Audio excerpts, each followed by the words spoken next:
Okay, well, hello. It's 7:05, and I'll call to order our subcommittee meeting for the Master Plan Committee. This is a subcommittee meeting tonight to discuss the survey, the phone survey that we wish to put out there. We have a representative here from the UNH Survey Center, Tracy Kearns. We have our town staff, Cynthia May, Andre Garin, John Vogel, and Jay Troutier. And members of the subcommittee tonight, representing the subcommittee, are Deb Paula and myself, Letha Riley. So, let's see. We also have on the phone via Skype, as you can see from the screen behind me, we have Cara Wilbur. She's from TPUDC, that's Town Planning Urban Design Collaborative. That's, as you'll recall, that is the group that, the consultant group that we decided to go with for our master plan. So welcome, Cara and Tracy. Yes. And let's see. So I think our first item on the agenda is to go over the survey as a whole and what we want to get out of it. And with both parties on the phone, in this case, or both parties present, the UNH Survey Center and our consultant, and of course, Deb and myself from the committee and town staff, I think that we can have a productive meeting to at least get a start on how we want this thing to flesh out and what types of questions we want to have answered in this phone survey. So, Andre or Cynthia, did you have a particular thought on how you wanted to start the discussion this evening? I didn't know if there was some discussion that you had already had with Tracy at the Survey Center. No. Actually, I thought that the best place to start is almost where we left off. I think Mike Speltz had put together a survey overview, which was a culmination of the information that we received from our October 26th meeting, where each one of the Master Plan Steering Committees kind of offered their point of view with regard to the types of information that we ought to be, thinking about. So, and I think that what Mike Speltz had done is kind of lay out the areas that we ought to be thinking about with regard to our survey. And I'm hoping that Tracy and Carl can help us put the structure together as to how to bring that about. But as far as what he has identified, Mike Speltz has identified on behalf of the committee. And I'll read the issues. How do residents wish to promote or discourage residential, industrial, commercial growth? And then he breaks other things out as to what priority do residents place on each of the following type of resources, which is economic, i.e. Business-friendly, effort to recruit business, natural and open resources. And you kind of get a flavor as to, I think, the general questions that we want to put out there for consideration. And so, as a starting point, it looks like Mike had done a good job, because I think on October 26th, I think the input that we received from the Master Plan Steering Committee was pretty much just that. They were just kind of getting our arms around what types of questions do we need to answer, how do we need to address it, and I think we were getting so into what the question should be, and we kind of step back a little bit to say, here are the concepts that I think we want to. Here's the type of information that you want to gather. How do we get there? Mm-hmm. So from there, I guess thoughts. I mean, again, on the issues, like economic development. Or I should say, let me just back up a little bit. I know when we, and Tracy knows this from when we did a small area master plan, and we kind of looked at the way that was structured, there seemed to be some questions that you started out with that kind of got people going with regard to the, got people going with regard to the survey.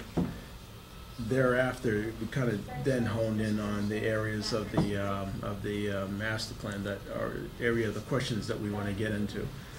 I guess how do we, based on the issues that we have identified as to where we want to go, I guess how would be best way to move forward with that?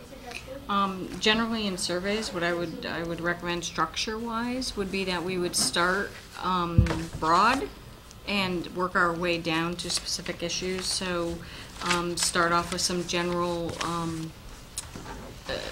overall growth questions about what they think about growth in Londonderry currently, what they want to see, some overall questions, and then we could break it down to specific questions on just what's down here: residential, industrial, and commercial growth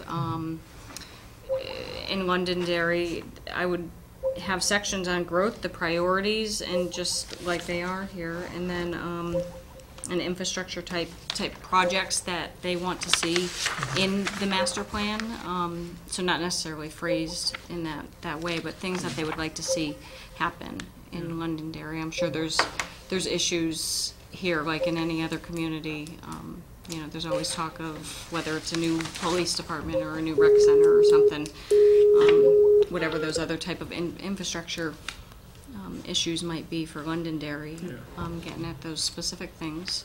I don't know if you all have had a chance to look at some of the other surveys that we've done similar to this, and maybe looked at the small area one to see if there was questions that were particularly helpful at that point that would pertain now. You know, at our meeting in October, I think we had brought some of those questions out, but I think the general feeling of the group was that, well, I don't know if we want to go down that path. You know, I mean, I think there's questions in there that I think were still germane to what we're looking to do, but I think people just had some concern as to, I guess, how they were asked, or Okay. You know, what generally we're trying to elicit from the citizenry, and so there were some concerns that with the way that went about, and Okay. please jump in, and if you think I'm going down the wrong path, but it seemed like we did have examples of the small area master plan, and there was some concern from the group that Okay. with regard to that. Well, we can certainly, I mean, we can use that as a starting point to take what works and what didn't work, or change questions based on that. We could go through each of these areas and try to hone in on exactly what you want to get from the citizens and what you need to know to be able to make your master plan. Tracy, can I ask you to put the microphone a little bit closer to you? Can we help her get that microphone? Because I think Kara's having difficulty hearing you on the other end. Here, let's help do that. Okay. There we go. Sorry, we're working within the confines of... That's okay. Most people usually say I'm too loud, so, you know. Okay, is that better, Kara? Project. Can you hear me now? A little bit better? Yeah. Now? Yep. Better. Okay. think I maybe wonder. we can angle the mic. Okay. Huh. Okay. So, Deb, I remember having this conversation a little bit, and I remember there were... I was one of those people who were rebel rousing. Yeah, you had some more. You had some more questions and more comments than the rest of us, and maybe I could ask you to. I just was discussion. concerned on the way the questions were. I think that they were asked at a sense of someone who kind of understands, and I kind of took that those questions, and I gave it to somebody who's active in town but doesn't understand anything with town politics, and they had no clue what you were really trying to ask them. Like, they were like, commercial, industrial, that's the same. To them, it was business. It didn't really have a definition. So I guess, I don't want to use this word, but I'm gonna. The questions needed to be kind of dumbed down to almost that you were talking to a 5th or 6th grader to understand what it was you were trying to accomplish with it. That's what I found. Is it fair to say that maybe the terminology used brings up a set of different interpretations depending on your audience? So things like, not commercialism, because that's pretty obvious, but there were a few with regard to land use. Yeah, zones, they have no idea what the different zones, I mean, an average person looking in has no idea, and you're gonna hit some of them, you're gonna hit some that know and some that don't know, and to be fair, I think it has to be stated in a way that everybody's really being asked the same question, at least the understanding of the question. I'm not trying to change an intent of it, but just an understanding. I had found a survey, I can't remember which town it was, I think it was Durham, and the questions were very, and I still have them here, they were done very, very simply, and I gave these same questions to those moms that I know that, you know, they're just doing what they do with their kids, which is fantastic. You need those people. And they were like, oh, I get it. They understood the questions and were able to take the survey, understanding what they were answering, as opposed to just answering. Okay. So that was really what, you know, I was trying to get at. And I think it was Mike that came up with the thing. It's one thing to ask what you like, and then another thing to ask if you're willing to pay for it. Absolutely. And I wrote down this question because I was somewhere at a house party, and the person happens to sit on the planning board, and it's on the South Shore on the Cape, and they said that they had did this survey just using these two questions. Name 3 attributes of Londonderry that you find to be most important or attractive. And then, you know, he gave me examples, you know, the farms, the bike lanes, the open space, the historic, you know, so people would answer randomly. And then the next question was 3 attributes of Londonderry that you would like to see improved or changed, which I thought was good. There, a lot of people brought up, like, noise reduction, better lighting, better variety of stores, restaurants. And I thought that was an interesting question because that says to me that's what people are willing to pay for, things they like. Well, we do have, there are some questions, there are ways, if there's particular issues that you want to test, whether or not, because that's absolutely the case, is that when you ask somebody what they like or what's important to them, well, everything's important to them until you ask them to vote on it and raise their taxes to pay for those things. And we can certainly phrase questions where we ask, you know, that, yes, this is really important and I'd be willing to pay more for it. This is important, but I don't want to pay any more for it. It's not important at all, and I don't want to pay for it. And we can certainly get at those cost issues with specific issues that maybe that you're facing here in Londonderry. But those issues, for me, I'm from the outside, so I don't know what your issues are. No, I wasn't. I was just saying to get Right. a different type of information, I think, because we even had a thing about working, right? That was important, we thought, whether you worked in town, out of some town. of us I did thought it and some was. of us didn't. I know I had an opinion on understanding who you were speaking to. And I don't just mean name, address, you know, that sort of Sex, thing. age. But, yeah, understanding more, you know, is this a dual income family? Is this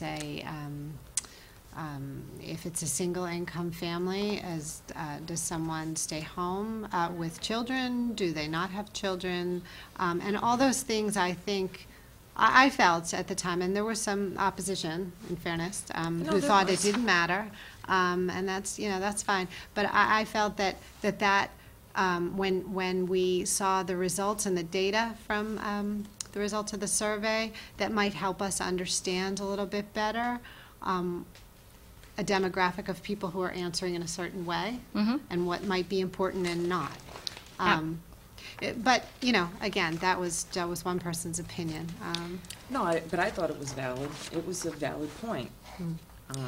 And whether or not people travel to work, because that's a big issue now. Yeah, if Are you traveling commute to to Boston, Boston, or or do you stay you work commute in to Hampshire Concord or- or wherever, yeah, I think 'Cause- that has implications on what you're looking for from Or even a a question that housing says, perspective. how or- many years have you lived here and how long do you plan to live here? Mhm. That's another important thing. Somebody Yeah. might be saying, yeah, I'll pay millions of dollars for that, but I'm leaving in But I'm 2 leaving in years. 2 I don't years, care. yeah, so- It's somebody else's yeah. responsibility, and that's important, I think, as a perspective, like you were saying, Mm-hmm. when you're looking at what they're saying they're gonna support. And that, I would imagine, would be some of the information you would elicit at the beginning of a conversation to kind of get the gist of it, or maybe not. I mean, you're the expert, so I would look to you to to guide Sometimes us in that, but. it depends on the questions. Sometimes a lot of those, what we like to do in a survey is start, particularly on the phone, is with interest in topics, things that are going to get somebody hooked with that first question, that isn't too personal, and then we tend to put the demographic type questions at the end, unless, of course, we want to know some of that information up front so that we can branch the questions based on their responses. So Okay. somebody who works in Boston, if you want to ask them different questions than somebody who works right here in Londonderry, then we would need to have that question up front.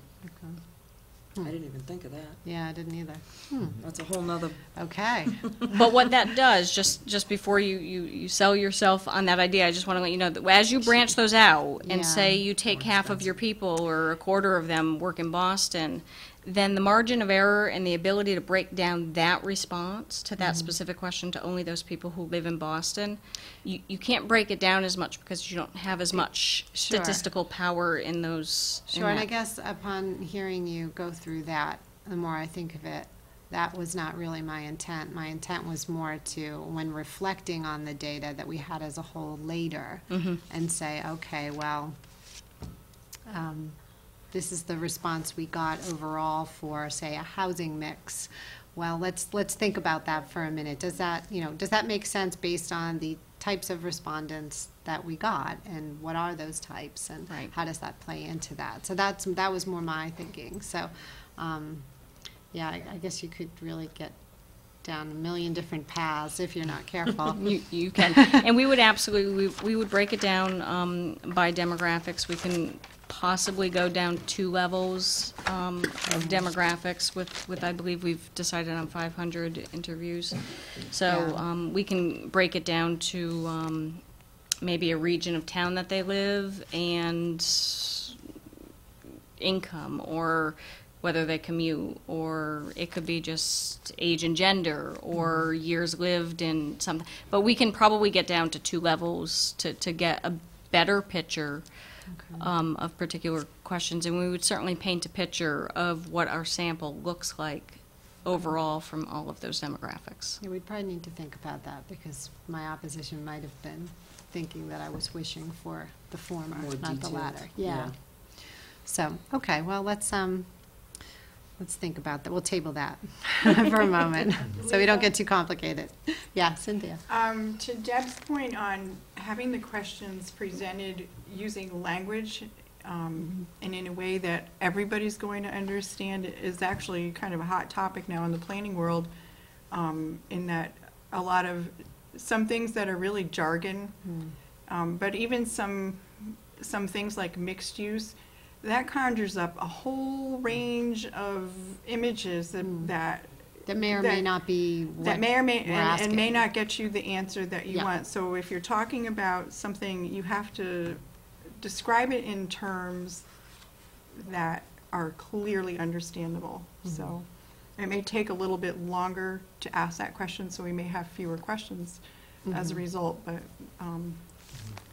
yeah, Agreed. We lose have the to- jargon, we have to lose the make sure jargon, that yeah. what we're asking is understood by the The fifth general grader. public, yeah. I mean, you guys all got these things that I printed a long Mhm. time ago. Yep. But like it has, under like community character, Mhm. one of the things was how important are the following attributes to making Londonderry a place where you want to live during the next 10 to 20 years? And it was like small New England character town. Like everyone knows what that means, important, not important. A vibrant character town. Like, these don't have to be the No. questions, but it's so simple English that I know what a vibrant town is. That's like the North End where I used to live. That was a vibrant town that had a lot of stuff going on, you know. So an attractive natural setting, which would be a different type of place. But I thought that it broke it down that way as opposed to AR1 or zoning for the people. Yeah. They have no clue, even with commercial and industry. Exactly. I mean, commercial, to me, you know, you start thinking. Some people might think retail Big- in a downtown area. Some people might think big box stores. Well, Some or people they're might think, thinking big like office buildings that Precisely. are very like cold and sterile. yeah. And even industry. I mean, it could be industrial and look like a nice building, but they could be making chemicals things and inside, yeah. frozen monkeys and things. Yeah. Well, there was one in. Anyway. It's always a But I mean, colorful conversation with you, Deb. Sorry. But it was funny because when I asked it goes back to, you know, you ask an artist to paint those glasses and everybody paints it differently except they all know the glasses. And I think that's where our questions need to be is we don't care how differently they paint them, we just want them to know that they're glasses. Yeah. That's all. Sorry. Okay. I'll shut up. So don't does- apologize. I'm sorry. I said, don't apologize.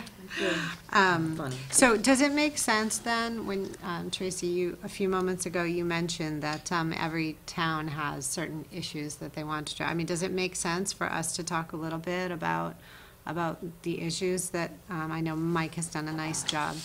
Mike Speltz, by the way, is a master plan steering committee member, in case we haven't spelled that out for all of you yet, I'm sorry.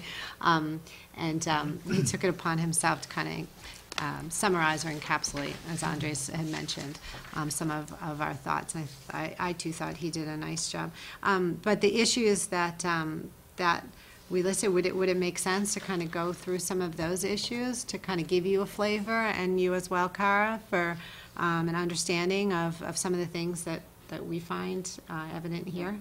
Absolutely. I think that would be really helpful to get an idea of what sorts of questions that you as a planning board and doing the master plan have to answer, have to decide on, and what those hot topics are, particularly here in town, would be helpful in being able to draft questions that try to get at that. And, you know, granted, they'll need wordsmithing back and forth as we, you know, we'll draft a question and go, well, that doesn't really get at what we mean here, and we'll have to play with those words to make sure it's getting at exactly what you want answered.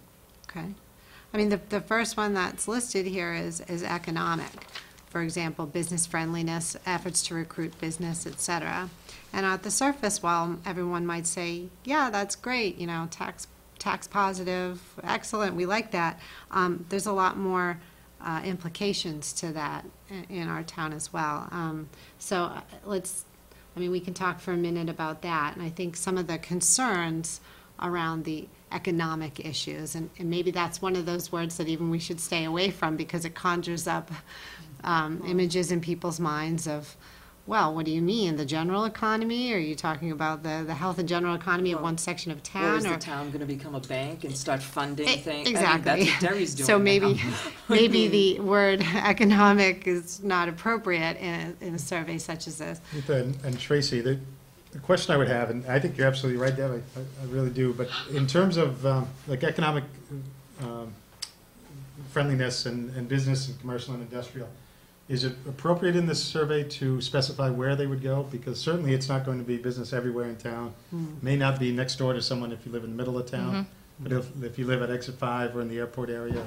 If there's maybe Exit 4. particular areas in town that are slated possibly for development, that might be an area that you want to talk about specifically to find out if there's a corridor that you're looking at. We can specify that we mean on this corridor.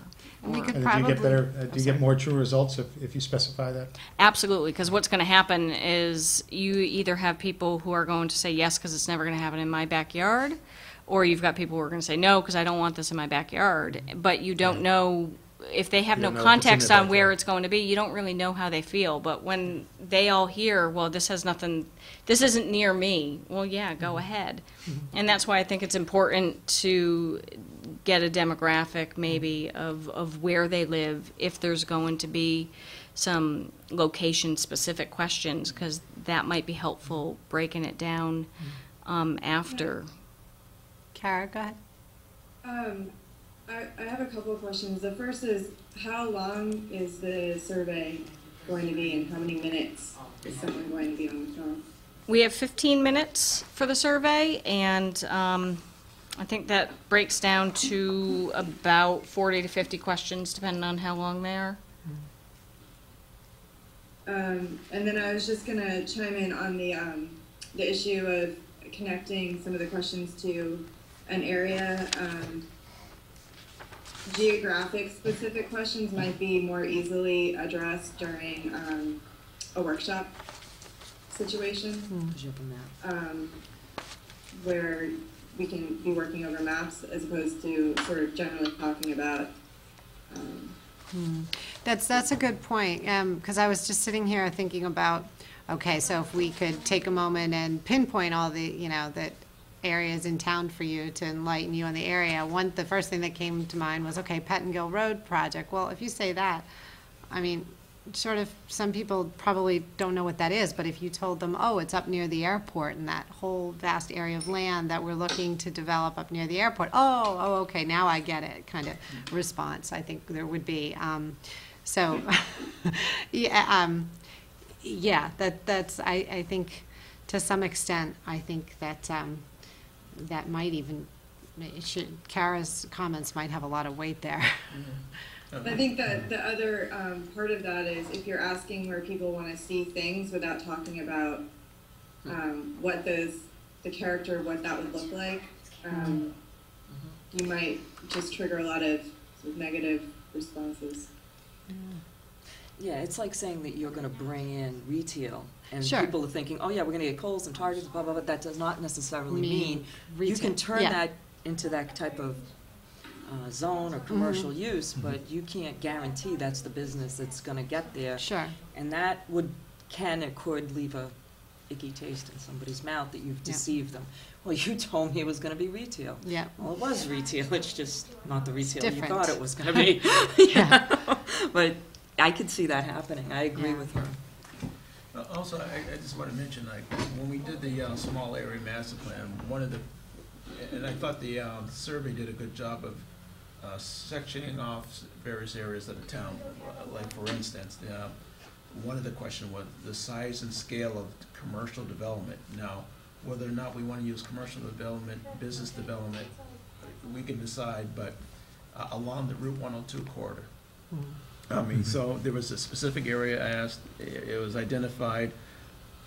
From what I hear from everybody, is just that I think it's important to get an area so people can focus their attention on it. Now, how we structure the question as to what we want to elicit, because I agree with the jargon.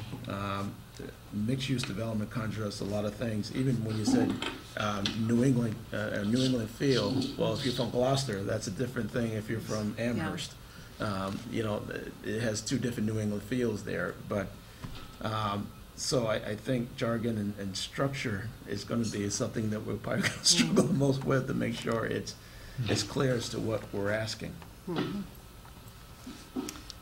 So what are some of the current issues that the board is struggling with, or maybe not struggling with, but that needs to answer for the master plan? I mean, are there some developments that you're deciding? Because there's a couple things that you want to think about with the surveys. You don't want to ask anything that you can't deliver on or won't be delivering on. So you don't want to ask people if they want some new development project if you know it's not going to happen.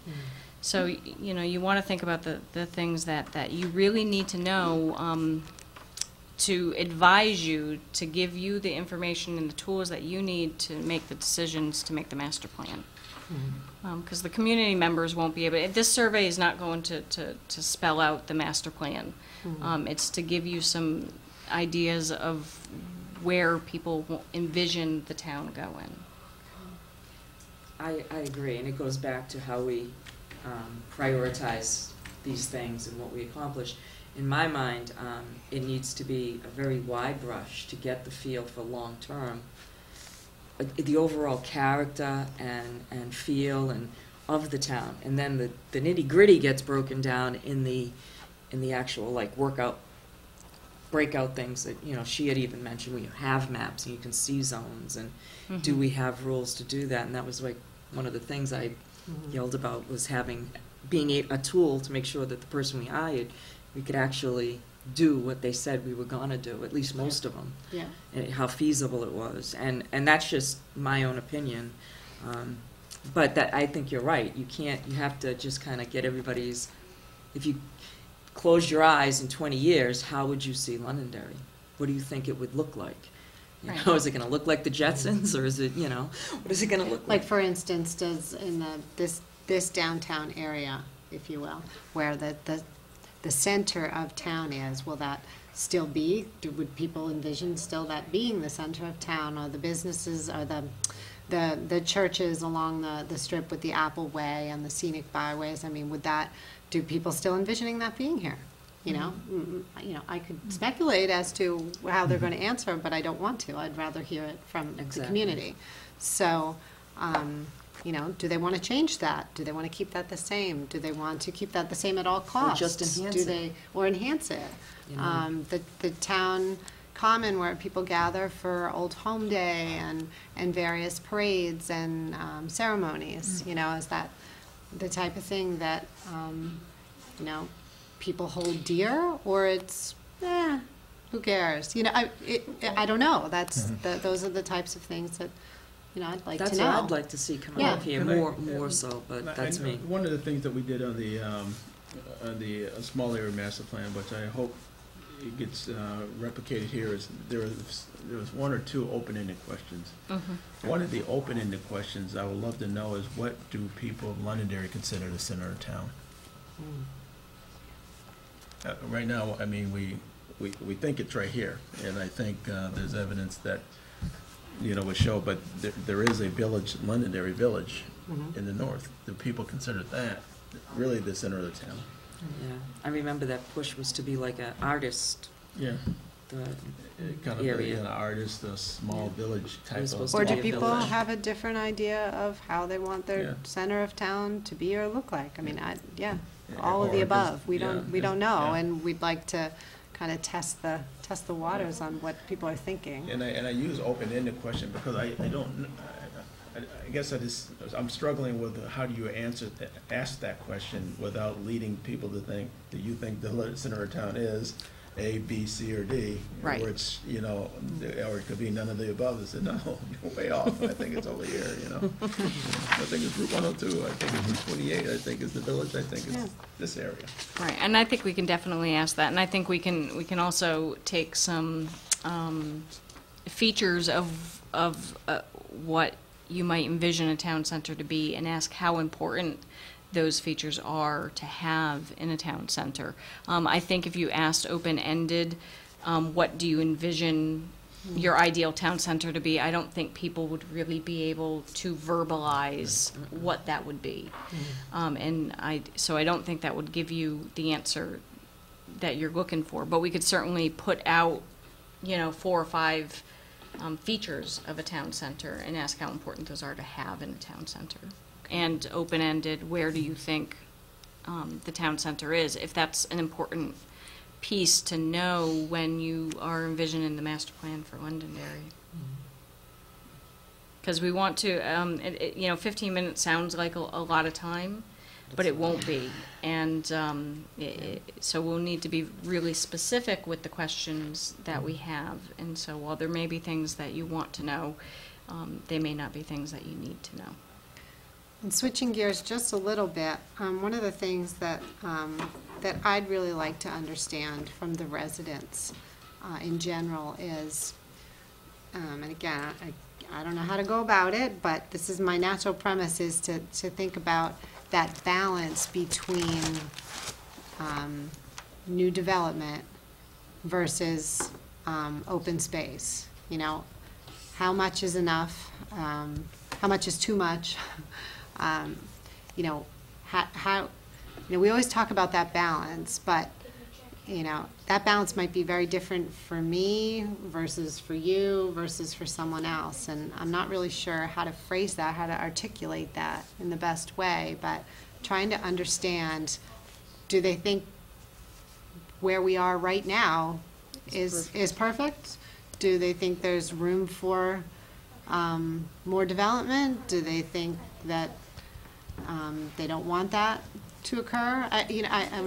Or a percentage more. Yeah, and 10%, 20%. yeah, and I'm not even sure if That's not even putting in percentages. I mean, I'm not trying to No, I just stomp thought on your about it, idea, and I but when you just said think it about was- percentages, you know, I don't know. That was even. You start to think about, well, what does that mean? Right, that Yeah, no, becomes that- more I- abstract. But, yeah, but something that really nails down at the heart of it, you know, if you close your eyes and 20 years from now, is a lot of it going to still look the same because you hold dear those particular character aspects of like scenic byways and everything else, or is it going to be slightly different, or is it going to be radically different? You know, I'd like to hear from people and get an understanding from this survey what the overall consensus is, not just a few people who have an opinion versus another few people who have an opinion. I'd like sort of an overall, where does everybody think it's going?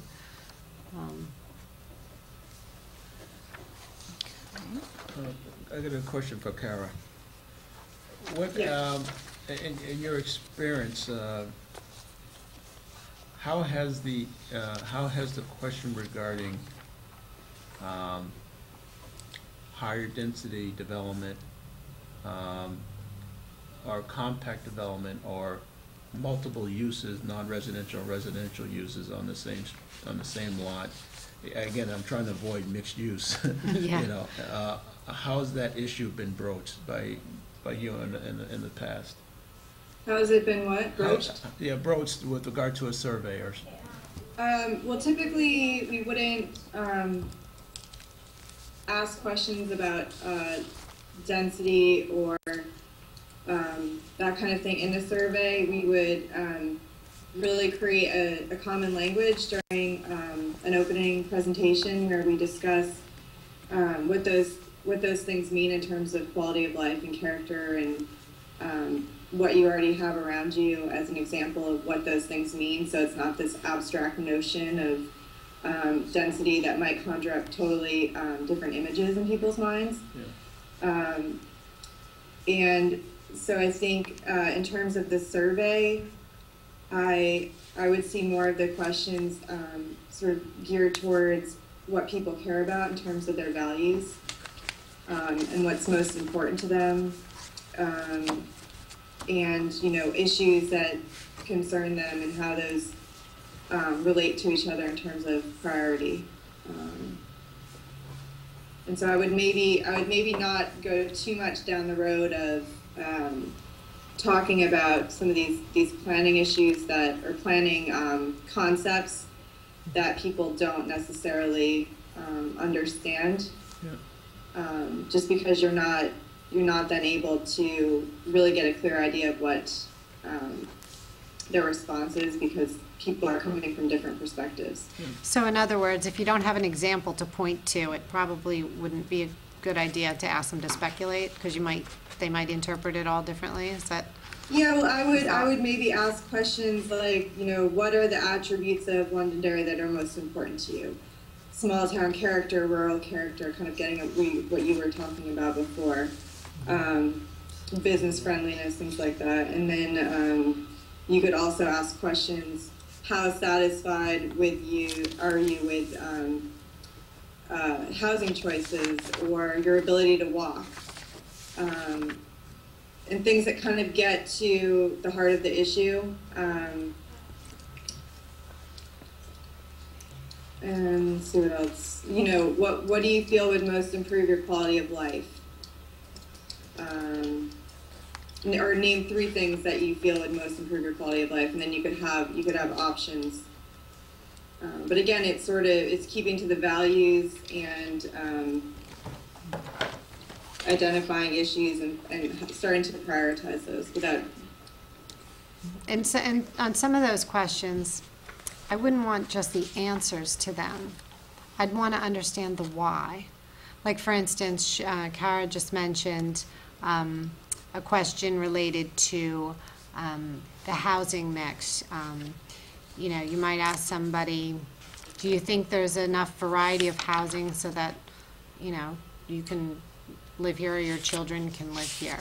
And maybe the reason they say no, there's not, is because they can't afford it, maybe, or their child, when they come back from college, who wants to come here, but maybe they can't afford it, and there's not enough inventory of a variety of ranges and of price ranges or something like that. I mean, I'm just pointing out one thing, but I'd like to know the why, not necessarily the what. Right, and I think all of those options are great places to start, and maybe have 5 or 6 questions in each of those about satisfaction. Say, for instance, housing options.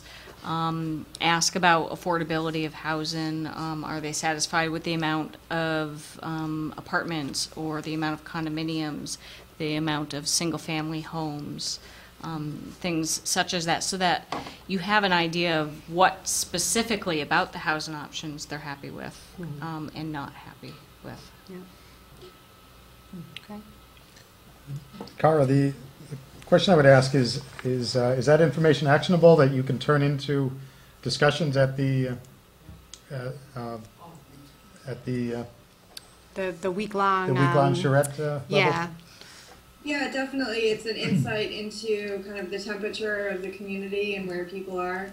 And I guess I see this survey as one of many tools that we'll be using over the course of this project to understand the opinion of the community. So I wouldn't see this as sort of the end-all, be-all for understanding what the priorities are, but just one of the many ways we'll engage people and start to collect opinions and values and all of the stuff we can then build on during the charrette.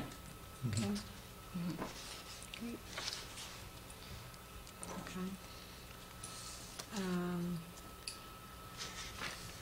Let's see.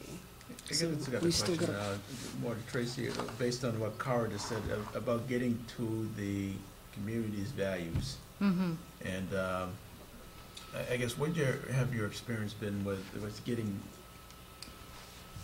orienting questions around that to try to listen to that? Because I find that very interesting. I mean, I think on the last thing that we did, I think we got a good perspective on there, but that value system, is this an intriguing? Right, and I think we can break that down into those certain, you know, scenic byways, rural character. That small town might be easier to define for people in their mind versus rural character, but you know, scenic byways, views, things like that, protecting waterways, having open space. We can ask about those things and ask how important they are to them. We can also frame it in such a way that we're asking, you know, I don't know if it's an issue necessarily, but ask about willing to pay for those things. I mean, it's not free to maintain that small town rural scenic beauty. So, and you can get at then their value of, you know, okay, this is important to me, but how important? Am I willing to continue to contribute to that? Yeah, we have an extensive volunteer system here in a variety of different areas as well, and I dare say that in many instances that volunteer work has kept our budgets down for a lot of those things that would cost money to maintain, but because people feel they're important, they continue to do it, and they continue to step up and volunteer to do it. So, so I think you'll see a lot of that here in Londonderry. I mean, there's a lot to brag about, obviously, but you know, who knows? For all I know, many of those volunteers might be frustrated year after year having to do that because they'd rather it be paid for. I don't know. I mean, Mike Speltz, who helped us kind of clarify this survey overview, worked on with number of citizens here in town, as well as town staff, worked on an open space task force committee, and they spent about better part of a year. John, I know you were pretty deeply embedded in that. And Jay. And Jay as well, yeah. And they uncovered, quite a bit of things throughout the town, recreation areas and whatnot, like the Musquatch conservation areas and a few other areas in town that if it weren't for the volunteers, frankly, I'm not sure if they'd be really open to the public and as nice as they are and protected the way they are and safe. We do have an army of volunteers, but I'm wondering for how long. I'm hoping forever, but you never can be too sure. So I can definitely, we can put questions in about those sorts of values about the natural environment, but I think we also want to include some of those values about quality of life and businesses around here, convenience and access to services, restaurants, things like that, if they're satisfied with what they have. I mean, all those people who commute into Boston or wherever else is they go, I mean, if given the opportunity to have a world-class business here that say that they right now they're currently seeking elsewhere, but they choose to live here and work at some global company, say in Boston, if it were based here, would they be excited about that? I mean, certainly it would make their commute less. Would that be a real reason for other people to want to come and live here as well? So I think all of that sort of ties in when we were talking about economic earlier in the business friendliness and our efforts to recruit business to this area as well. See, and for me, economic development or vitality is a lot to do with the community's vibrantness. Your business, unless you're a global company, Sure. you could be anywhere, it doesn't Sure. matter. But if you're a small to medium company, what matters is to a business the way the community embraces that business. And that all is connected with activities, civic sort of things that happen in the community that involve the businesses, that connect the businesses to the people. Yeah. I mean, that's the connection, and that's the thing to me, what is totally economic development or vitality, whatever you want to call it. Wow, I want to go there. Why? Because, Cynthia May is willing to pay extra for meat because she loves what this Mr. Steer does because he gives so much to the veterans. And my husband was a veteran, and so that means a lot to me. Or I see him at all the events. And that's, kind of what pulls it away from the big box stores. I mean, everybody loves big box stores because they pay a nice big chunk of taxes. Sure. But the thing is, when you are on the other side of the fence and one of those volunteers and, doing tons of PTA, Girl Scout, Boy Scout stuff, as well as Laffer, and you're looking for donations, I'm going to tell you right now, it's the little Harold Small Square, businesses, yeah. it's the little Benson's that comes up with the cash and the donations well over what any of those bigger guys will do. They're the backbone of the community, and that's where, to me, that's kind of tied. It's symbiotic. It's tied together. The activity, the downtown, the Performing Arts Center. It's great to be the business that sponsors the ballet that goes on by the local ballet. You know what? It's Sure. to me that's what does it, not necessarily the mixed use that. And I don't know, sorry. But how do you, that's why I want to, how do you get at that? Yeah. How do you, without, because that, you have one perspective on that, but others look at that and say, you know what, I want a job, Yeah. And, but how do you get at that? How do you get at that core issue? Yeah, I think by all of these pieces, I mean, I think you have to take this vibrant community that you're describing and Civicness. break it down into small pieces that we can ask people specifically about. And then when you get the results, that's when you can build this picture of the vibrant community to see what people respond to. I'm afraid to, we can't simply go, okay, describe your ideal Londonderry and No, I know. But I guess my point was, I was trying to say economic development isn't just the building that comes, it's the type of building that comes, like at Timberland. Right. It has that whole nice office park with the free wall climbing for the people that live in that town. Right. They offer everybody 45% off shoes because their business is there, if you show your town ID. Right. I don't know that we'll be able to get at that part But in I'm the just- survey, but that No, might be but something that's- that that's- Kara. Deb's point, I think, for us is not necessarily to elicit a response, but is more of a trying to build on what I was saying, that it's not just what I was Yeah, it's alluding not- to, that It's not that just there's a bricks and different mortar of perspective. building development. Yeah. It's a little bit richer than that. And Yeah. And I was trying to enhance what Andre was getting to Mm-hmm. by saying, you know, you people here, yeah, it's jobs at big companies, great, you know, blah, blah, blah, but the thing that makes it great is what they do in the community. Yeah. and how they fit. And if you're not doing anything in the community, you can't expect the community to support you. But back to my original point, depends on who you're talking to, because if you're talking to someone who's, you know, works 60 to 80 hours a week and is never really here, then you're going to get a totally different set of responses Right. based on that. So again, I felt it important to understand. So who is this we're talking to? And of course, their opinion matters, despite the fact that they're not here. They chose to live here, and that's good enough reason to, to understand and want to know what they have to say, of Right. course. But just understanding what perspectives are out there based on their situation. Right, and I guess the question I have is, if you had a large company that planned to come in and they were going to bring lots of money, and there's a zoned location, and it was great for this business park out Yeah. by the airport, Yeah, but that's if they fine. didn't have a great community To program, draw would from you that, would you yeah. turn them down? Yeah. And so I think that's the, what are you going to do with this You information? legally can.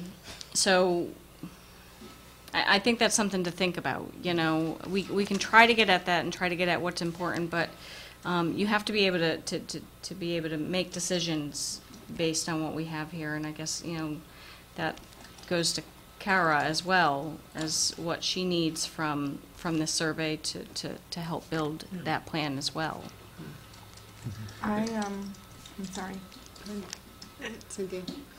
One thing that I would be interested in is what can we do today to make Londonderry a place where our children are going to want to be and come back and live and be participating in the community the same way we are, whether it's affordability or what attracts people once they get out of high school to living in a place, and what may be here now, what's missing, what is here that is attractive, but we don't have the whole picture. And then the other thing that I would be interested in is the issues associated with, is it a healthy place? Are people healthier because they live here? Are there opportunities for mobility to get out and walk around, and food and resources and local food growing opportunities, not just, that limited agriculture that we have now, but expanding that and making it sort of an attribute of the community. Yeah. So, and I don't want to use the S word, but I'm talking about sustainability. And energy, that's another hot topic. Do you have to make decisions on energy things, windmills, things like that? Are there's anything that the town is Well, it's facing? it's I'm a not talking burning about it that issue, way. But we're looking at energy conservation as it turns to, I kind of related to a bunch of things like transportation. Right? I mean, right now, we use a lot of energy in our transportation, just by gassing up our cars going from point A to point B or whatever. Yeah. Is there a better way, and how do you get at that issue without leading somebody down a certain path? But, just say that energy conservation is important, or how's important to you, and with regard to these parameters, transportation or Like town the, vehicles? construction of buildings,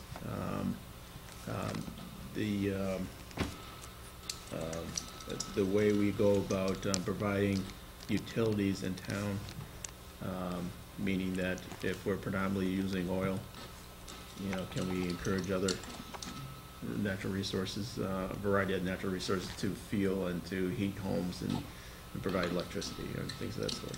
Would the town, I don't know exactly how this works, so would this be something that the town would decide if they're gonna bring natural gas or something in to the town? Is that what you're?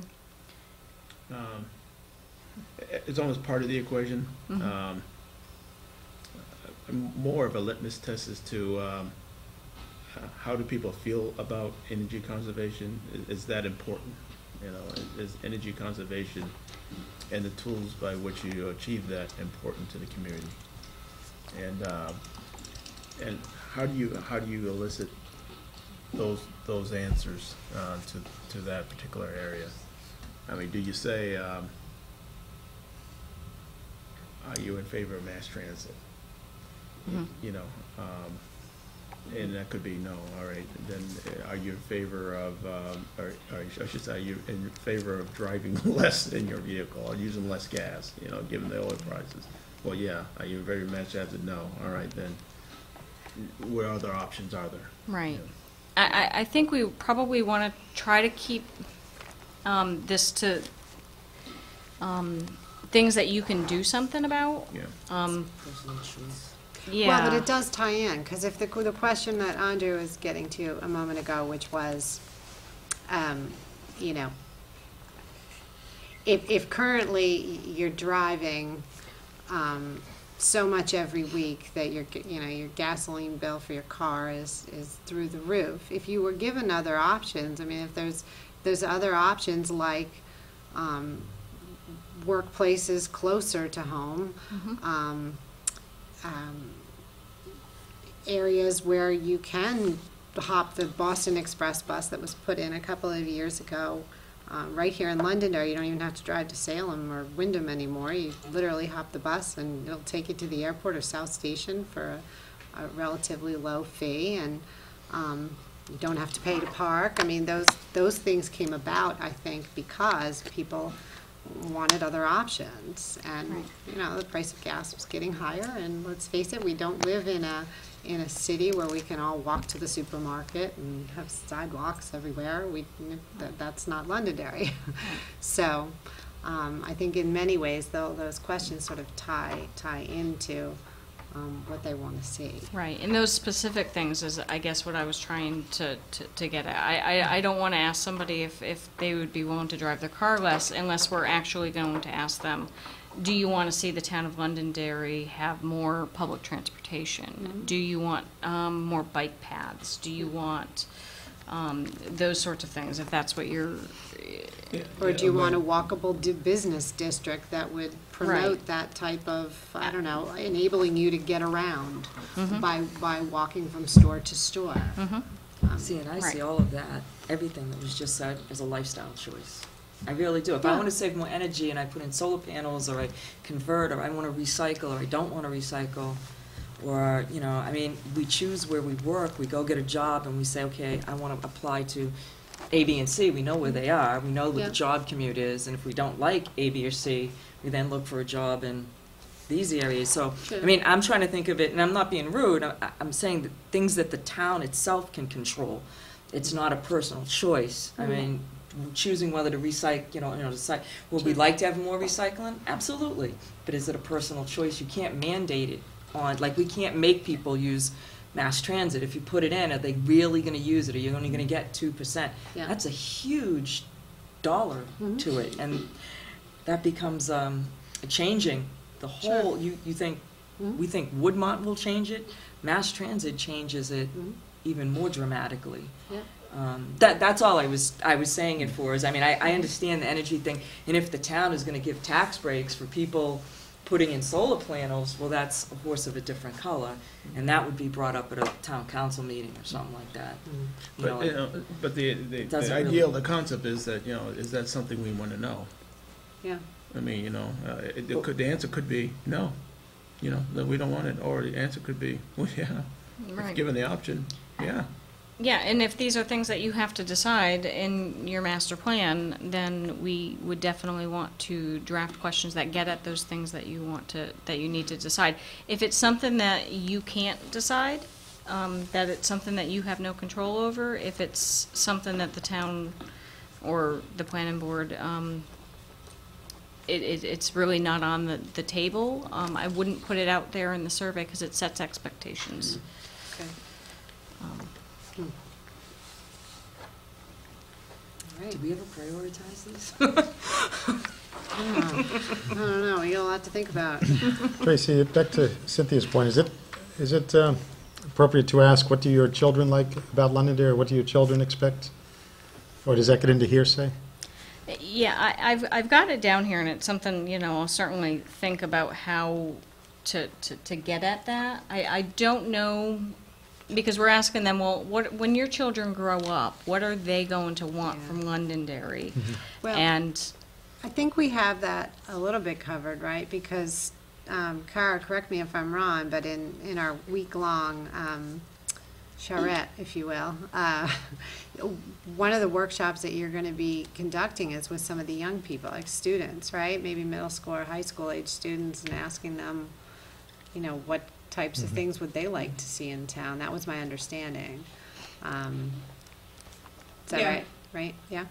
Yep, that's something we can definitely do. One way I thought you could ask that question is Londonderry a good place to live if you are in your 20s, 30s, 40s, 50s, to kind of get at, Yeah. you know, what demographic isn't being served as well. The over 65 demographic who needs more services, access to transportation, as you know, and as people are aging, their transportation choices become more limited, especially in a less urban situation. So that's good. Thank you, Carol.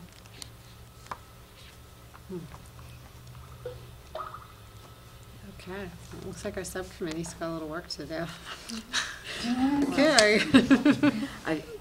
I know, she might be able to answer this. I know that I've read a lot, and it says one of the things that creates children to stay is the volunteerism, the participation, the connection, the investedness of it, and the civicness. Those kids remember, when they get older, go to college, come back, they want that feeling again, that comfort feeling of, you know, getting out there and doing, that's what they remember. As a kid, I never wanted to leave. Until it changed, but I never ever wanted to leave. I had all the way up until the day I moved, I didn't want to leave. But that's because we were very, very connected. There was like, the baseball games were always crowded. The football games were always well attended. And see, I found that suffocating in my town. But see, we all, you know, everybody's of a It was different. like Old Home Day every Exactly, week. We would yeah. get down, you know, nobody cared about the game. It was to see people you didn't see on a Yeah, regular basis, which was, I thought. it's all different perspectives. Would you say that's true? That a more vibrant a town, the more civicness, the more connected the kids feel, even when they get older? Like things you think about in your hometown, like what connects you there? Are you asking? Is that Yeah, I'm Yeah, asking she's you. I looking forgot at your you. name. I'm so sorry. Okay. I have to looking say it at about your 20 screen. times Pointing to the before I screen. remember. I'm looking at the screen thinking you can see me. Yeah, I would definitely agree with that assessment for sure.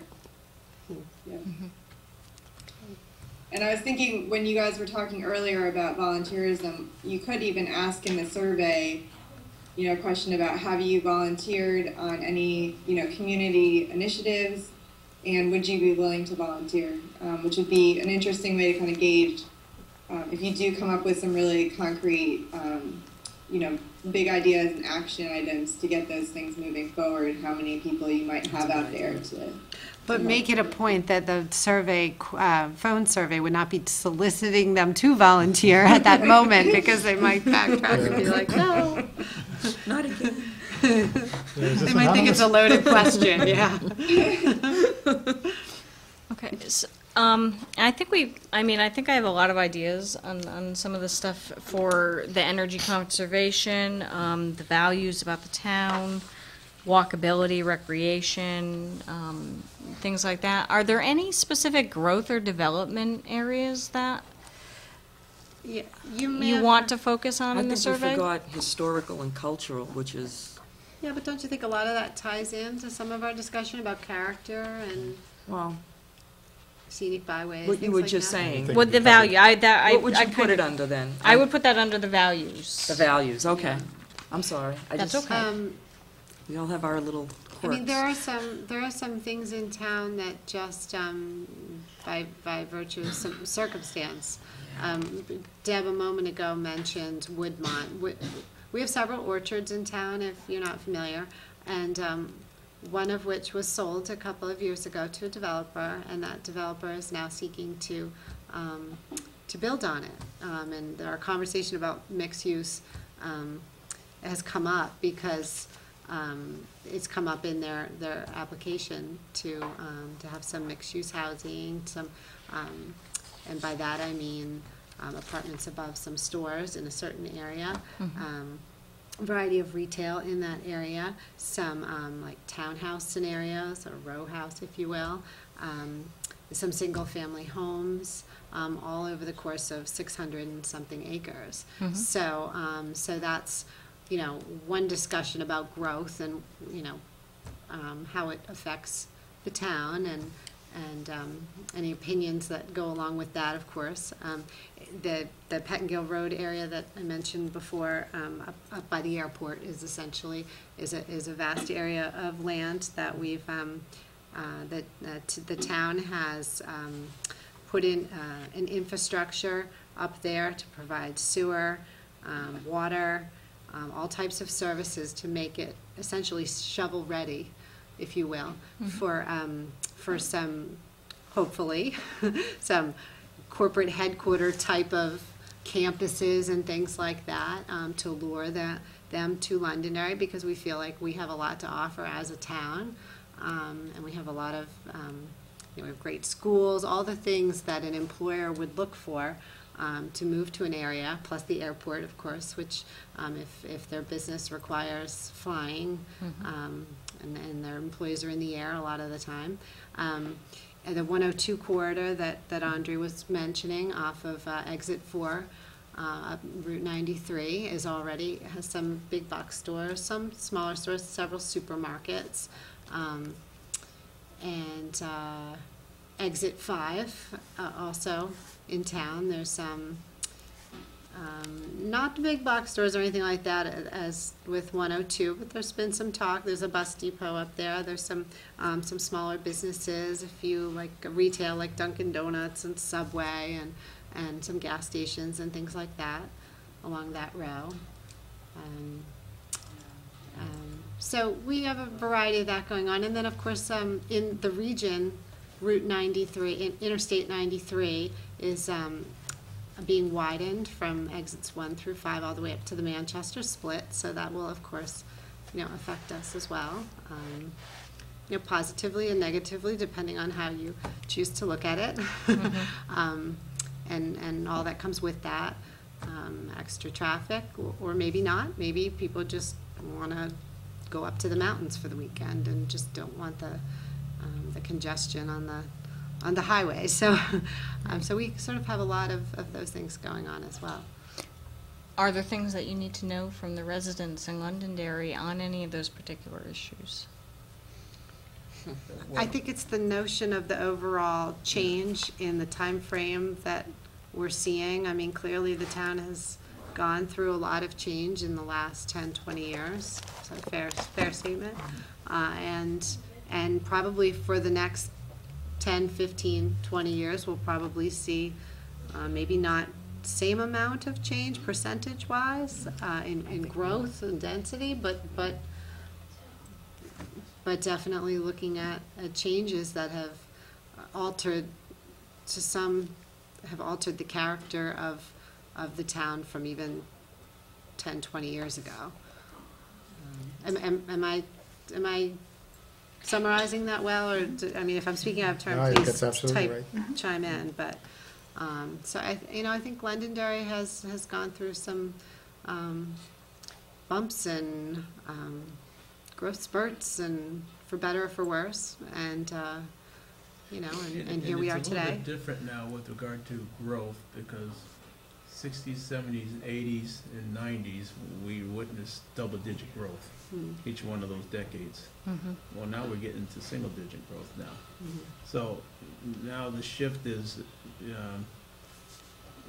it almost moves from how do we react to those to what do we want to see moving forward with regard to how we grow.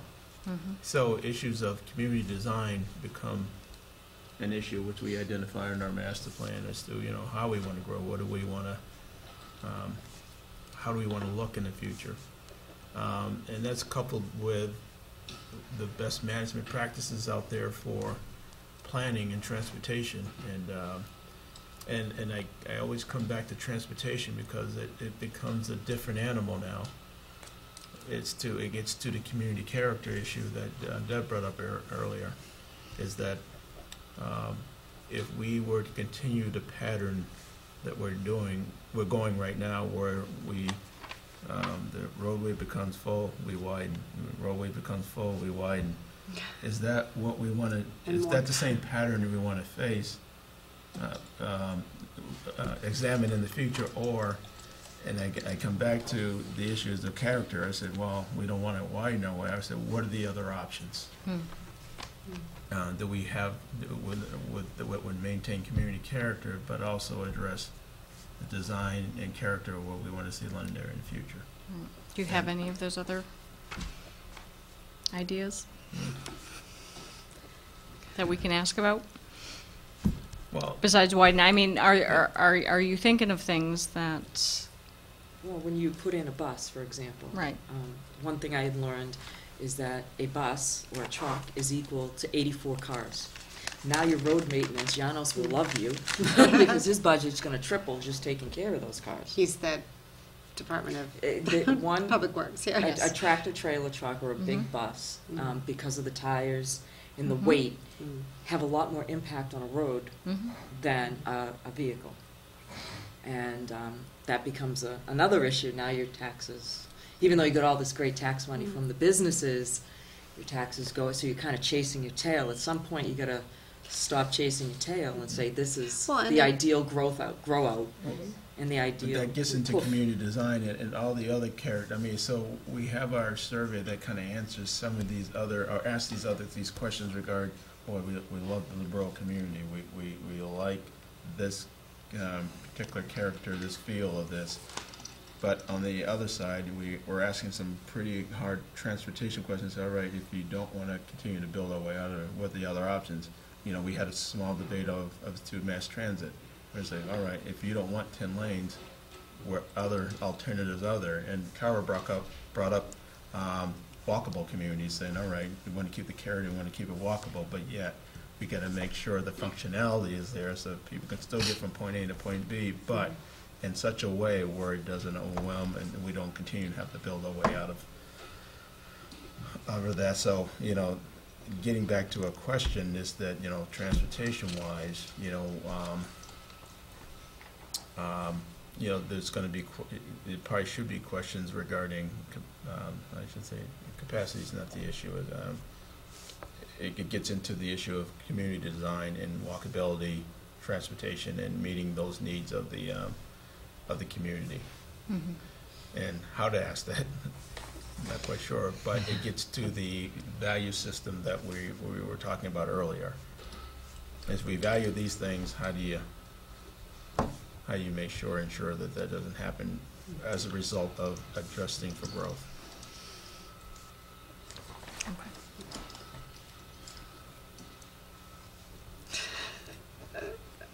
So we've thrown enough at you today?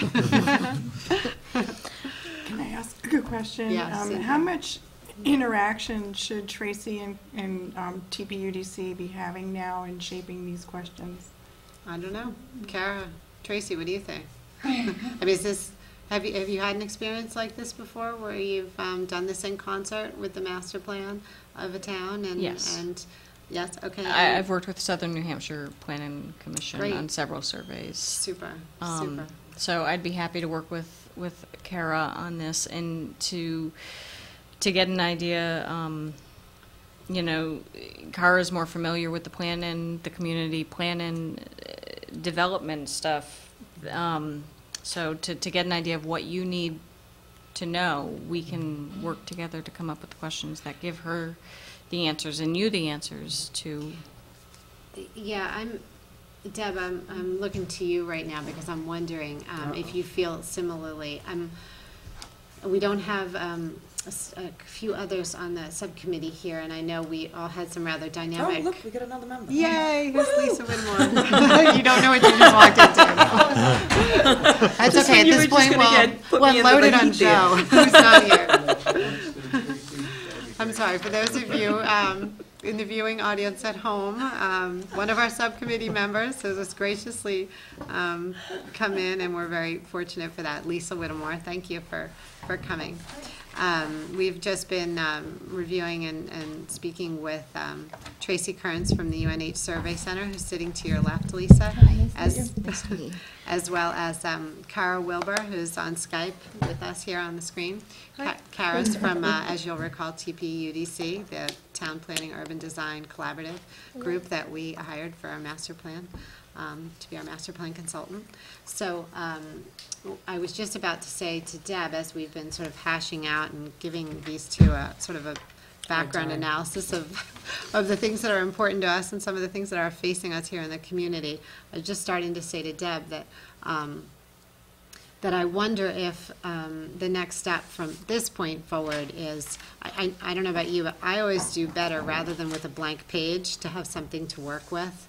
And my preference, and you chime in, of course, would be for Tracy and Kara and town staff to kind of work together and come up with a workable list of survey questions and give us an idea of what we have to work with, and then our subcommittee can meet and review what you've got and kind of edit, if you will, and Well, see they if could email it them to brings us, the. and then we could highlight what we want to change. Yeah. That Deb would was- shorten the Yep, cycle. Deb, I don't know if anybody just heard you weren't up to the microphone, Oh, but Deb was I'm meant to sorry. be emailing to help The narrow it draft down. that these guys come up with, if we get it ahead of time, Yep, then we can kind of go through it and have our own. Yep. So it would speed it up a little. speed it up, bit. yep, absolutely. So, because we do want to get moving on this and get Yeah. this out and actually have a phone survey soon, so, I mean, that's clearly the intent, so. Is that reasonable at this point to ask Tracy and Kara and staff of all of you to come up with something for us to look at based on what we talked about tonight? And I think so. The only thing that, I'll do my best to throw some questions in is on the development. I still don't quite have a sense of what you might want to know from the community on development. I feel comfortable coming up with some draft questions or ideas about values and priorities and character, walkability, recreation, quality of life type stuff, maybe some questions about volunteerism, businesses, services, restaurants, medical, having access to those things here in the community, maybe. I know we didn't talk very much about that, but you Yeah, can and I throw them think- out if you don't like them. I think we'll be better able to articulate that once we have something to look at. And I don't want to sell us all short, but I know Joe, one of our subcommittee members who's not present at the moment, Joe Green, had some specifics related to the economic development area that I know he was very good in articulating his wishes. So perhaps this will help spur his comments as well. Okay. Tracy, these minutes are a little bit, yeah. And They have some of actually that. went point by point. Okay. You may glean some more information that we didn't cover here today. Yes, Cynthia's referring to the minutes from our October 26th meeting of our full master plan steering committee, and Cynthia's just given Tracy, and we'll make sure, Kara, that you guys get this as well. It just was just sort of reference points for, I don't know, maybe we weren't as brain dead on that day as we are right now. But that should help maybe clarify some things as well for you. The other question I have, is there anything in terms of structuring the questions that are hard and fast rules in terms of a survey that we need to know so that when we get your first round, your first draft back, we're not changing the structure so that it doesn't ask the question. No, we'll have a standard introduction that we use that is approved by our IRB. So the introduction will be set, and there's 2 questions that we absolutely have to include in the survey, which is adults in the household and number of telephone lines, in order to weight the survey properly. But other than that, there's really no hard and fast rule. There's we like to, there's some small rules in response option order, such that you want to elicit, at least in satisfaction type surveys, in this, if we're asking importance, we would want to elicit the worst possible response. So we would leave that last, so that no matter what your results are, you know that they're the worst case scenario. So you're not padding your results, essentially. You want the, so generally if we were asking about importance, we would start with very important to not at all important, so that the last one is not at all, because in phone surveys, people are more likely to, Brian's joining us. Oh, boys. Say hello. I can't navigate. You just write answer. Yeah, you can just push. You want me to do it? Yeah, can you get it? Yeah, currently on Skype, we have another individual joining us. Hello, Brian. Hi. Hi. I don't know how to split screen you, but this is Letha Riley. Oh, hey, how's it going? You could minimize Brian. Well, we'll let John handle all that. Actually, Having once been in technology, I'm incredibly Brian, I'm technology going not to load you savvy in at the with moment. Kara here.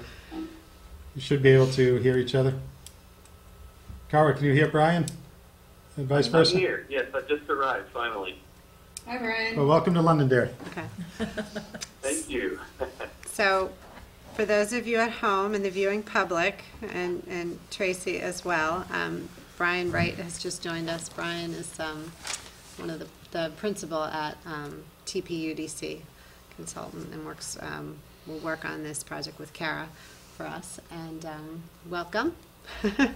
We're just, I think we're starting to wrap up here. We were just trying to get from Tracy Kearns, our UNH Survey Center representative here, an understanding of the questions and the hard and fast rules that might come with it. That was Cynthia's question a moment ago. So I think, Can I ask a follow-up? yeah, John. And Tracy, is there a cadence or a tempo that you're looking for? For instance, if the questions are too long and have too many choices, one after another, do you lose people and people hang up? generally, no. Phones are, you'd be surprised if we can get people to answer their phone and stay on the phone for the first 5 seconds of the introduction. We're usually good. They put the time in. They don't want to leave. But you don't want to have your questions. You don't want questions that are too long, because think of yourself on the phone listening to this long question. By the time you get to the end, going, what was the question? Yeah. So we try to keep them short and as specific and as possible. And again, I think 15 minutes is a good time. Once you get past 15 minutes on the survey, it's harder to get people to be willing to devote that amount of time. Okay. So One thing I was going to mention too is that I'm not sure how the questions are typically formatted, but the fewer formats, the easier job we'll have of creating infographics with the information. mm-hmm. Yep. Similar showed you guys during the interview. Yeah, we try to keep them, and it's the same with interviewing as well. When you keep the same format for as many questions as you can, it's just easier. They come to know the response options, and they know what's expected of them to answer. Okay. All right. So, Just a quick question. yeah, Andre. No, Brian, now that you've joined us, there's a question for you. We're putting you on the spot. If you could spend at least a couple hours explaining your past experience, I'm going to get you right. See that smile, Andre? He gets it. Yeah. But with your experience, one of the things that we were just struggling with is some of the more development-oriented type of questions. How do we, how do we go about eliciting that particular piece of information? And I just wanted to ask, what's been your experience with regard to, I guess, really community development, community design type of questions in a survey? You still there? I don't think anybody's there. Did we stump you? See. I think we lost them. Yeah, think he hung up. I think it got disconnected. Oh, well. Oh, well. You got the visual and lost the audio. Yeah. Oops. The visual is The only visual's an gone, icon. too. Yeah, that's Yeah. true. That's okay. Yeah, so he's in there somewhere. All right. Well, we're experiencing technical difficulties now. If we can get Brian back on the line to answer that all-important here. question, we I'm here. will. Yeah. Did you hear Andre's question, Brian? No. Okay. Well, Andre had a burning question for you. Go ahead, Andre. Okay. You're on. Brian, can you hear me? A little bit.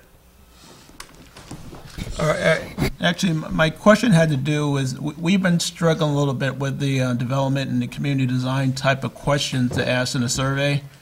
Just wanted to get your, Can you repeat what he's saying? Andre's trying to explain that we've been struggling here a little bit in this conversation with how we articulate in a phone survey the development piece and community design aspects. and I just want to get his perspective And on he it. Andre wanted to understand what your experience has been with soliciting information from people in a phone survey such as this, as it relates to community design and development of the community as a whole. That's a good question. We've not dealt with phone surveys really. We've done more. We've done digital, like online surveys, and we've done paper surveys, and we've done in-person surveys. But I assume that there are certain things besides interrupting dinner and things like that that are the same. You know. Yeah. Yep. So I think that, generally we just have, and sorry if I repeat anything that Kara said already, but we have, specific questions related to what people are hoping to see in the future, as in regard to the specifics of things like, let's see, what do we normally talk about? Actually, I've just spent all night last night calculating data from the Burlington survey, so I should have this on the tip of my tongue. But we talk about things like how are they perceiving what's going on now with various aspects of development. Just generally we keep it though pretty high level. It's more impressions of do you feel that development that is occurring in this area or in the city at large is a positive thing or a negative thing? Is it going well? Are you happy with how things have changed over time? Are there specifically if you're not giving multiple choice, then asking things like in one word, how would you summarize how you feel about development? Would you like to see more density? Would you like to preserve, historic character or rural character? Some of those kinds of things, but without, some visual context. It may be more challenging than, when we're doing a charrette, obviously there's maps around and people can point at things and they say, I hate this and I can't believe that happened and I love that. We've got a whole, list of our typical questions that, I'm happy to forward on to you guys if Kara hasn't already. Yeah, and I, Is that what you mean? yeah, and I think Andre's nodding his head yes. And I think Kara touched on a number of those points as well, so that was helpful. Thank you. So I guess next steps then, where do we want to go from here? Do we feel comfortable in asking these guys to do what I spoke about a few minutes ago, which is to ask UNH and TPUDC and along with staff to kind of produce something that we can, the subcommittee can review, digest, edit if, for lack of a better term, and at least have something rather than a blank piece of paper to work with? No, I agree. I Okay. guess just the timeline. We Oh, gotta yeah, try what's to- the time frame? Yeah, We need a time frame. well, Rather than just sending a list of questions, maybe should we actually come up with the questions, and then each of the committee members actually gets a phone survey, and you guys test it out and see what you think? that would be fun. And we'll make sure that they call at dinner time. I'll make sure, yeah, I was gonna say. I'll put my kid on the line and see if he can answer all your questions. That would be the litmus test, right? My 8-year-old. There you go. Either Well- way, I was just throwing that out there. Yeah, Well, that was my plan. That's what I did to the questions we got. I Oh, gave them okay. to people to see, okay. Well, you that know, could be, yeah, that did could you be a creative understand these way. questions? And that's when I have no clue what you're talking about. That could be a creative way to go about it. Okay, well, let's talk time frame for a minute here before we talk process. So, let's see, the master plan steering committee as a whole is not meeting this Wednesday as we normally would. Typically, we meet on the 4th Wednesday of the month. Am I getting that right? Yeah. Correct. And this month, there's an exception. We are instead meeting next Tuesday, January 31st. Is that That's correct. correct? Okay. So, I guess the question is, do we want to have something concrete to discuss at that meeting? And Brian will be at that meeting. Yes.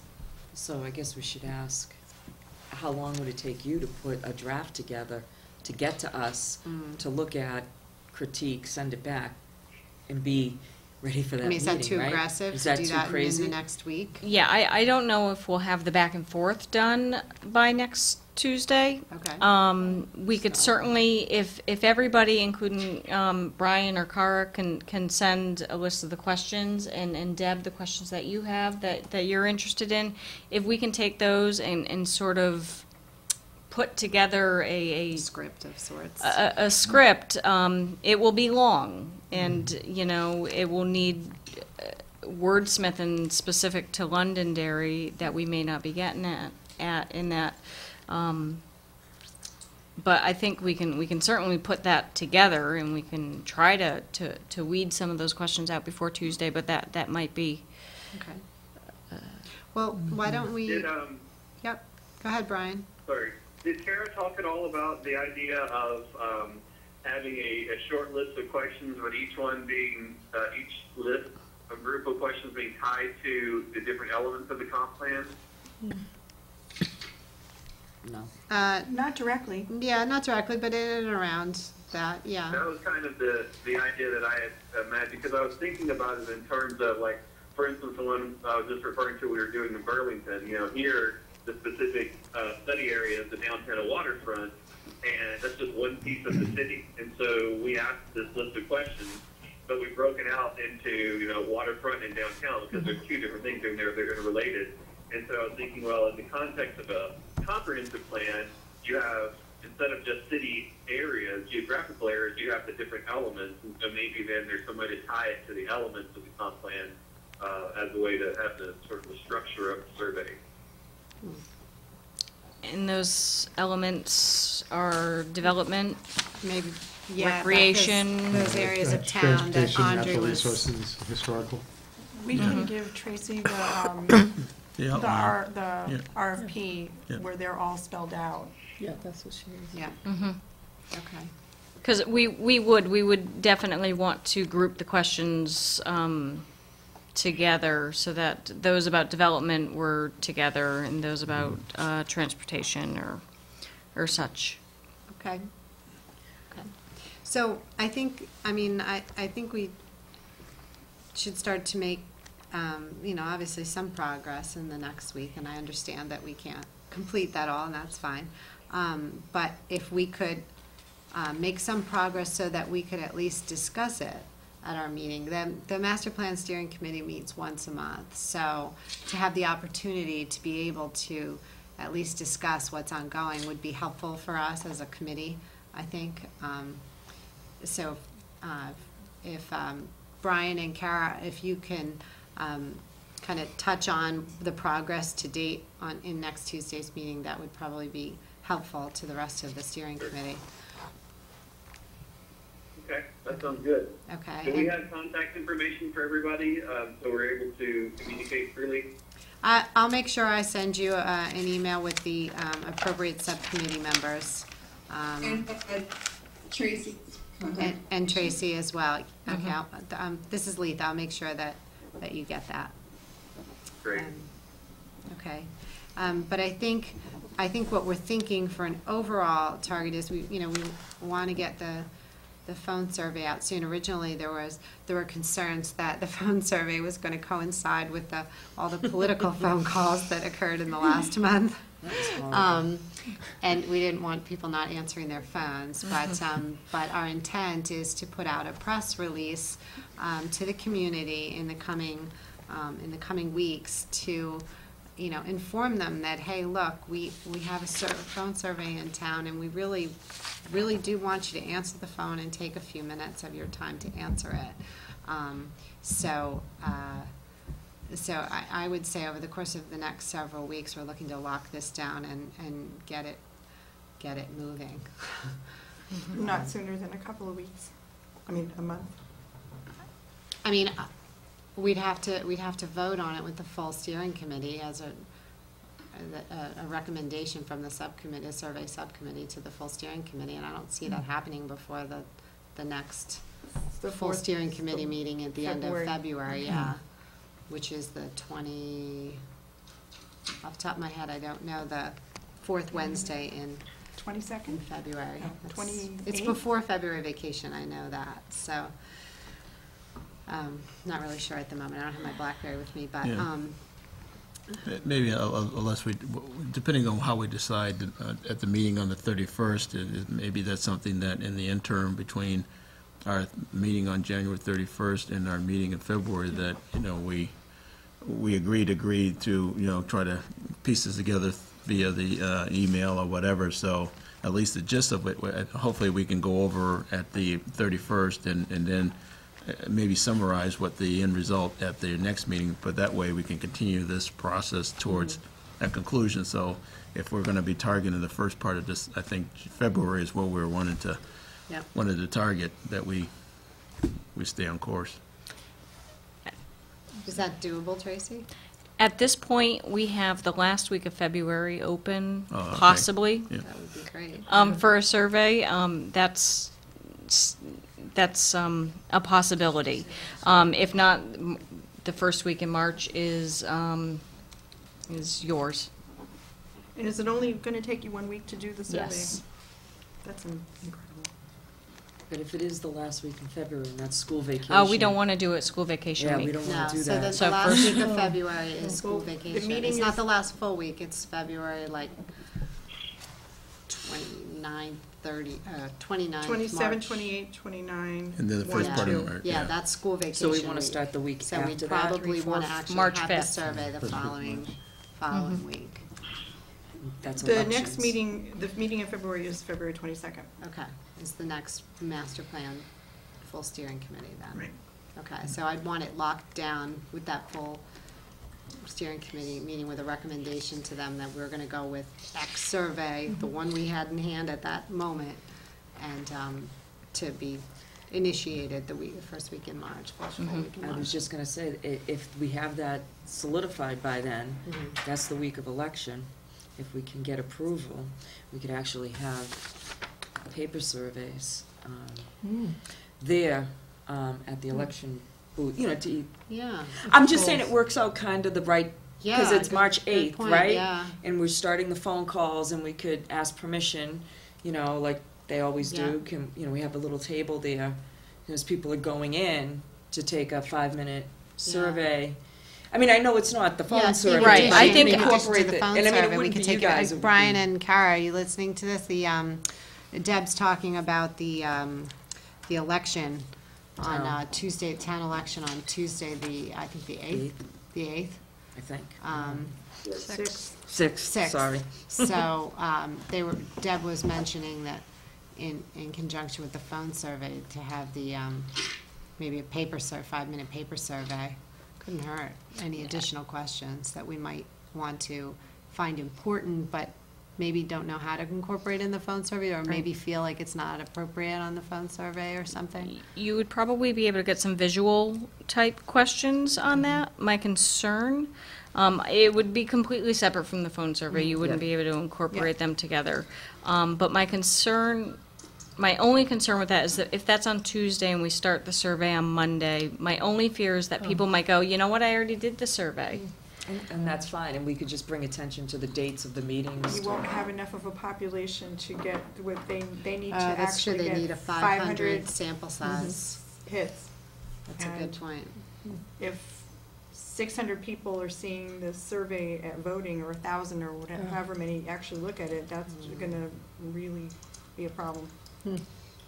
Okay, well, we're gonna have to think about that, because that might, I think it's a good idea if it just wasn't the same week yeah. as the survey. If it was after, if it was Well, the I week mean, after, they- that would be They ideal, could but technically do both, correct? they could, but. And we could say it's gathering different information. Absolutely, but people generally, people they have a hard time dismiss. separating that, especially when they see a press release that says, you're gonna be getting the survey, and then they do the survey, or they see the survey, and then we call them, and then they go, oh, I already did that, but thank you. And they, and they hang up.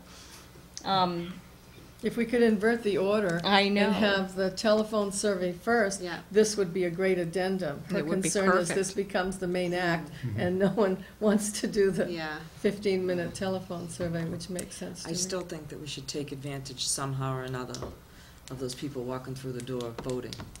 Well, but remember, TPUDC is gonna have a week-long charrette of Even if sorts, it's if you getting will, them to where know they're about the soliciting. charrettes, or if they want Yeah. to participate, to put their emails there so that we'll contact them when we're having it, just to collect a database of people who want to do the charrettes. That's a good idea. Okay. I have a process question. Yeah. In preparation for the February 22nd meeting, when is the survey subcommittee going to meet when this initial portion is done? Because we want to bring forward a recommendation, is my understanding. Sometime before the 22nd, Sometime and before the sometime 22nd. after the January 31st. 31st, okay. Does that answer your question? Yes, I think we have a window.